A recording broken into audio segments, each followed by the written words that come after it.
You're watching Forsaken Joe. Don't forget to like and subscribe. Enjoy the story. Let's begin. I'd been noticing it for a while. Little things. Sarah was slipping away. Nothing obvious, nothing that screamed something's wrong, but enough to make me feel like I was on the outside looking in. She was distant, distracted, her mind somewhere else even when she was sitting right next to me. She used to talk to me about her day, about work, about the little stuff. Now, she was always glued to her phone, barely responding to anything I said. I tried to tell myself it was just stress. Work, maybe. She'd been putting in extra hours lately. Maybe I was being paranoid. But then, one night, we were sitting on the couch and she laughed. That high-pitched, fake-sounding laugh that wasn't for me. It wasn't the kind of laugh she gave when we were joking around. No, this was different. She quickly looked down at her phone, a little too quickly, as if she was hiding something. "What's so funny?" I asked, trying to keep my voice casual, not wanting to sound like I was interrogating her. "Oh, nothing," she said, her tone too light, too rehearsed. She tucked her phone closer to her chest, almost like she was trying to protect it from me. I felt a knot tighten in my stomach. "I didn't hear you laugh like that in a while." "Who's texting you?" "It's nothing," she said again, waving it off. She leaned back into the couch, eyes still glued to the screen. Her smile was small and strained. I sat there, staring at her, trying to shake the feeling that something was off. But the more I looked, the more I felt it, like a presence in the room that neither of us was acknowledging. I tried to laugh it off, but I couldn't. The smile on her face wasn't for me. And that, for some reason, made everything feel wrong. I stayed quiet, watching the light from her phone flicker across her face. She didn't even notice. Or maybe she did, but she didn't care anymore. That's when the doubt crept in. Maybe I wasn't paranoid. Maybe I was just seeing what was really there. It kept happening. The more I tried to push it aside, the clearer it became. Sarah wasn't just tired or stressed. She was pulling away. At first, I tried to convince myself it was just a phase. But there were too many little things, too many changes that piled up until I couldn't ignore them anymore. Her touch wasn't the same. It used to be like a constant, steady thing between us, her hand brushing against mine in the kitchen, her head resting on my shoulder when we watched TV. Now, she seemed to avoid it. If I reached for her, she'd pull back, like my touch was an inconvenience. Even her words felt distant. Her responses were short, curt, like she was speaking to a stranger, not her husband. I'd ask about her day, and she'd give me a one-word answer. "It's fine. Busy." And then, just like that, she'd be back on her phone, scrolling, typing, lost in whatever was happening on the other side of that screen. She started going out more too, girl nights as she called them. It wasn't unusual for her to have plans with friends, but these nights felt different. She'd leave with barely an explanation, come back late, her mood off. I'd ask what they did, and she'd shrug, as if it didn't matter. "Just the usual," she'd say, her eyes never meeting mine. The first few times, I let it go, not wanting to seem controlling. But then it started to happen more often, and the excuses were getting thinner. One night, she came back late, again. I was already in bed, half asleep, when I heard the door creak open. She didn't even try to be quiet, like she didn't care if I knew she'd been out all night. "You're late," I said, my voice coming out sharper than I intended. "Yeah, I know." "Sorry." She tossed her purse on the couch and kicked off her shoes. "Where'd you go?" I asked, propping myself up on my elbow. She didn't look at me, didn't even acknowledge my question. "It was nothing," she said, brushing past me toward the bathroom. "Just a night out with the girls." Nothing. The words hung in the air, like they meant something deeper, something I wasn't supposed to pick up on. It wasn't like her. She used to be more open, more honest. Now, she had a wall up, and I couldn't tell if it was there because of me or if it was just her pulling away. I tried to push it out of my head, told myself it didn't matter, that she just needed space. We were in a rough patch, that's all. People go through them. But the more I told myself that, the harder it became to believe. The silence between us was louder than any conversation we'd had in months. I stayed awake for a while after she went to bed, staring at the ceiling, feeling like a stranger in my own house. She was next to me, but I couldn't reach her anymore. The distance wasn't just physical. It was in the way she looked at me, the way her voice sounded. I could feel it in every empty space between us, and I couldn't shake the feeling that something bigger was happening. I tried staying busy, throwing myself into work to drown out the growing insecurity eating away at me. But the silence at home, The coldness was impossible to ignore. I could feel it in everything Sarah did, every word she didn't say. I was getting used to being alone, even when she was sitting right next to me. One evening, she curled up on the couch with her phone, tapping away at something, her back turned toward me. I watched her for a minute, the way her shoulders tensed every time she laughed at whatever she was looking at. It wasn't the easy, carefree laugh that used to fill our evenings. No, this was different. It felt fake. I leaned forward, trying to see what was so funny, but she tilted her screen away from me, just enough to make it clear she didn't want me to look. "What's so funny?" I asked, my voice quieter than I meant it to be. "Nothing," she said quickly, a little too quickly. "Just something stupid on the phone." I watched her for a second, waiting for her to share, but she didn't. She went back to laughing, that fake, sharp sound that set my nerves on edge. I couldn't tell if she didn't care that I was there anymore, or if she was just hiding something from me. But I couldn't stop myself from looking. In that brief moment, as she shifted her phone in her lap, I caught a glimpse of the screen. I didn't mean to, just a flash really, but enough to catch the words. "You have no idea how bad this is. It's like he doesn't even try." My stomach dropped. My blood ran cold. I didn't know what to say, what to do. I just froze, staring at her phone. My eyes lingered on the message, then darted back to Sarah, but she was too busy scrolling to notice. I sat there, 100 thoughts crashing over me. My mind raced, but I couldn't process any of it.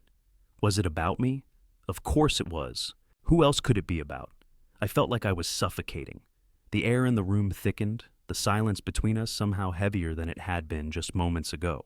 The knot in my stomach twisted, and for the first time in a long time, I didn't feel like I knew her at all. I couldn't even look at her the same way anymore. That message, those words, hung in the air, louder than anything she could say to me now. I sat there, silent, paralyzed by that one simple line. She'd been talking about me, and I had no idea how deep it went. "Sarah," I started, but my voice cracked, and I shut it down before I could get any further. What would I say? "What is this?" She glanced up at me, still holding the phone, her face masking the slightest twitch of panic when she saw the way I was staring at her. "Just some dumb thing, Dan," she said, quickly locking her phone. She gave me a small smile, the kind she always gave when she was hiding something. "Don't overthink it. Don't overthink it." But how could I not? I could barely breathe as I forced myself to speak, trying to sound calm, but failing miserably. "Who's that from?" Her smile faltered for a second, but she recovered fast, looking away. "It's nothing." Really nothing. Of course it was, just like everything else. I couldn't even look at her anymore. I didn't want to hear any more of her empty reassurances. I stood up without a word, my body stiff, my mind spinning. I walked into the kitchen, feeling the space between us widen with each step. That message wasn't nothing. It wasn't just some dumb thing. It was everything. I didn't know how much longer I could pretend it didn't matter. The next morning, the weight of the text from the night before didn't leave me. It lingered in my head, thick and suffocating. I kept telling myself I needed to stop overthinking it, but every time I closed my eyes, all I could see was that one line. "It's like he doesn't even try." I got up early before Sarah, hoping to shake off the heaviness. But when I walked into the bedroom, I saw her phone face down on the nightstand. It was like it was waiting for me. I hesitated, standing there for a few seconds, my stomach churning. I knew I shouldn't touch it. I knew I was crossing a line, but I also knew that line had already been shattered. I reached for it, my fingers trembling, and unlocked the screen. I wasn't prepared for what I found. The first thing that popped up was a group chat between Sarah and a couple of her closest friends. Some of these women had always been overly friendly toward me, more so than I was comfortable with. I'd always brushed it off, telling myself I was being paranoid. But now it made my skin crawl. I started scrolling. The messages at first were casual, small talk, the kind of stuff friends text about. But then I saw one that made my chest tighten. I just fake it most of the time. Sometimes I just say, "I'm tired." I felt my stomach drop. My vision blurred, and I had to blink a few times to clear the fog. I scrolled up to see who had said it, praying it wasn't Sarah, but of course it was. Her name was at the top of the message. The sickening realization hit me hard, like a punch to the gut. Another message followed quickly. "It's not like it matters anyway. He never gets it right." I couldn't breathe. My hands felt cold, clammy. I scrolled more, hoping it was a bad joke, that maybe I was misreading something, but no. The messages were all the same. Sarah talking about me like I wasn't even there, talking about our marriage, our intimacy, mocking it, mocking me. Her friends chimed in with their own cruel comments, but Sarah's words were the worst. I felt nauseous. The trust, the connection, everything I thought we had was gone, replaced by a harsh reality I couldn't ignore. These weren't mistakes. This was intentional. I'd been a joke to her, a source of frustration, a name on a screen to complain about when I wasn't around. I could hear her moving around in the bedroom, the soft rustle of sheets, but I couldn't move. I couldn't think. Every part of me wanted to confront her right then and there, but something in me stopped. Maybe it was fear. Maybe it was pride. But I didn't want to give her the satisfaction of seeing me break down. Instead, I put the phone back on the nightstand and left the room without a word. I needed a plan. I wasn't going to let this destroy me. I couldn't. There were ways out of this. There were ways to fix this, and I would take them. No more excuses. No more pretending like everything was okay. I didn't even look back at Sarah as I walked down the hallway, knowing the woman in that bedroom wasn't the person I married, and that felt like the last thread of my patience snapping. The next few days felt like I was living in some kind of warped, quiet limbo. Sarah went about her routine like nothing had changed, acting casual, even friendly. She made coffee, cracked jokes, asked what I wanted for breakfast, as if the world hadn't just shifted under my feet. "Hey, you want eggs or cereal?" she asked one morning, looking up from the fridge like we were still in sync, like everything was fine. "Eggs," I muttered, not really hearing the question. I was too busy watching her, watching the way she moved so naturally, as if nothing at all had happened. She had no idea what I'd seen, what I knew. I kept telling myself not to show any cracks, not to let on that the foundation of everything we'd built together had crumbled beneath me. She smiled, flipping the pan on the stove, humming to herself. But I couldn't shake the feeling that I didn't know her anymore. She was a stranger, living in my house, making breakfast like she hadn't just torn through every shred of trust I had in her. I couldn't look at her the same way. I couldn't act like everything was okay. I kept quiet, pushing my plate away once I'd eaten, pretending I wasn't slowly unraveling inside. Every word she spoke felt like a lie. Every touch she gave me, every laugh she let out. It all felt like a performance. I didn't know how long I could keep pretending. The days passed in a strange kind of silence. I began to withdraw. I stopped engaging with her the way I used to. Conversations became forced. I didn't call her out on the texts. I didn't accuse her of anything. I just stayed distant.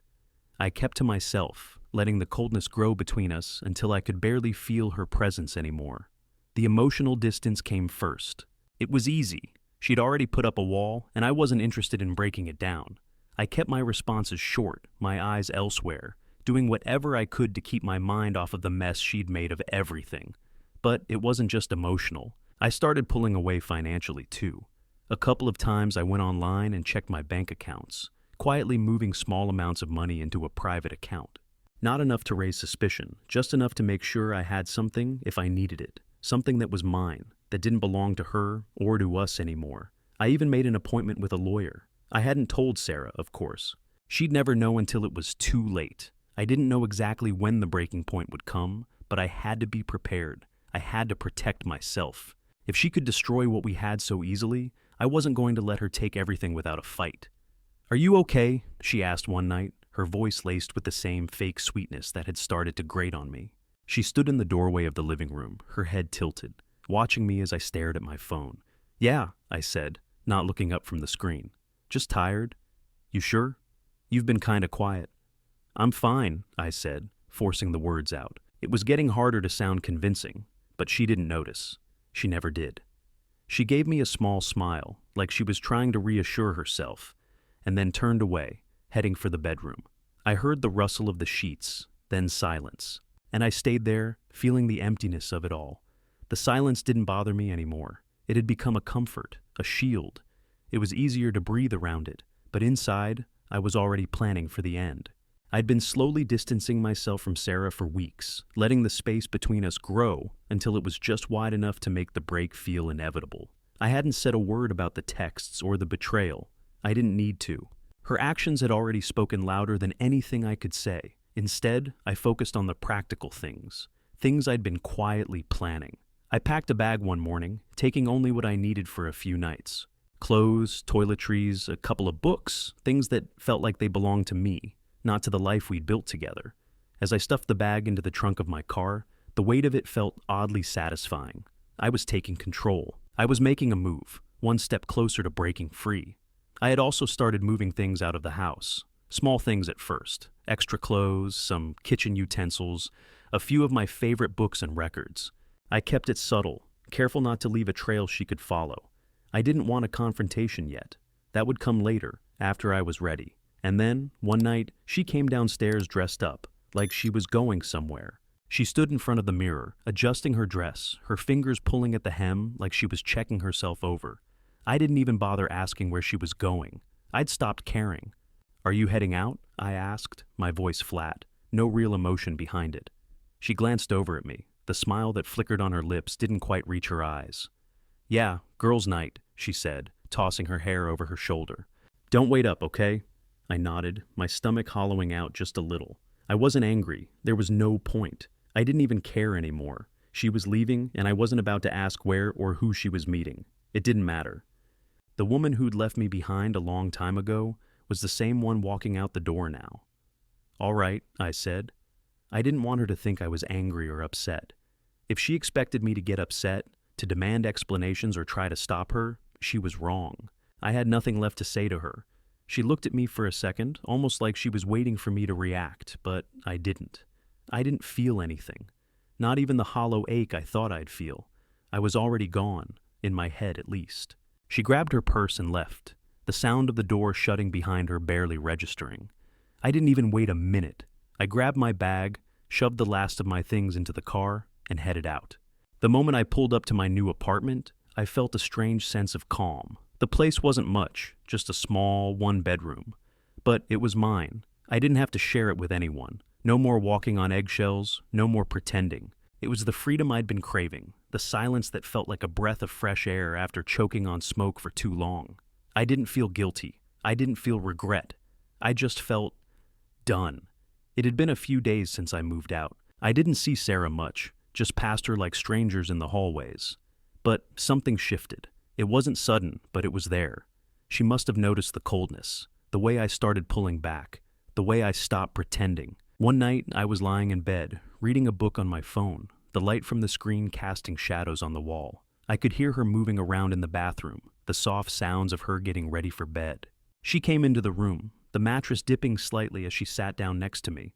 I didn't look up, didn't acknowledge her presence right away. "Dan?" Her voice was quiet, hesitant.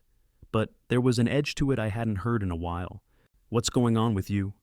I didn't respond right away, keeping my eyes on the phone. It was easier that way, just pretending I wasn't listening, pretending I didn't care.